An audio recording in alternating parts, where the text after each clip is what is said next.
আজকে ছিল বান্ধবীর আইবুড়ো ভাত। তোমরা তো দেখতেই পাচ্ছ এখানে আমি আর পিয়ালি ডেকোরেশন শুরু করে দিয়েছি। তো আমরা ভেবেছিলাম ডেকোরেশনটা ছাদেই করব, সব মানে বান্ধবীরা মিলেই আইবুড়ো ভাতটা দেবো।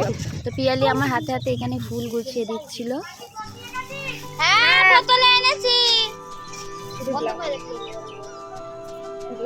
তারপরে তোমরা দেখো পুরো লুকটা, এটা হচ্ছে আমরা সবাই মিলেই সাজিয়েছি।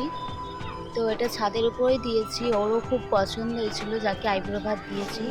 সে তো এসেই মানে কি বলবো, একদম হাইফাই মানুষ, খাওয়ায় খুবই ব্যস্ত হয়ে গেছে। ও একটু লজ্জা করেই খাচ্ছিল, যেহেতু সবাই ছিলাম একসাথে। ও বলছিল তোরাও খা তোরাও খা। তো এখানে তো আমার বান্ধবী মানে রিলস করায় ব্যস্ত খুবই, তো এখানে আমিও একটু রিলস করছিলাম। তারপর আমরা সন্ধ্যেবেলা খুব নেচেছি, বক্স চালিয়ে খুব নেচেছি, মানে খুব নেচেছি, খুব আনন্দ করেছি। তো যার ব্যাচেলার পার্টি সেই নেই, আমরা সবাই আনন্দ করছি। ওর একটু কাজ পড়ে গিয়েছিল, ওই জন্য দিয়েছিল, তো আমরাই এখানে নাচ করছিলাম। ও সবার লাস্টে এসেছিল।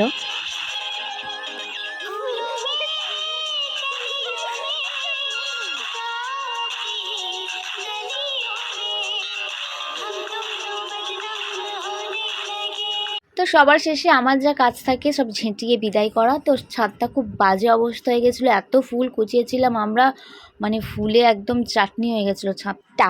তো সবাই ভাবছিলাম ওরা বসে আছে, তো আমিও এই সময় আমিও গল্প করি ছাদটা ঝাঁট দিয়ে দিই, বাপিও চিল্লাবে না পরিষ্কার করলে, তাই জন্য আমিও ছাদটা পরিষ্কার করে নিলাম।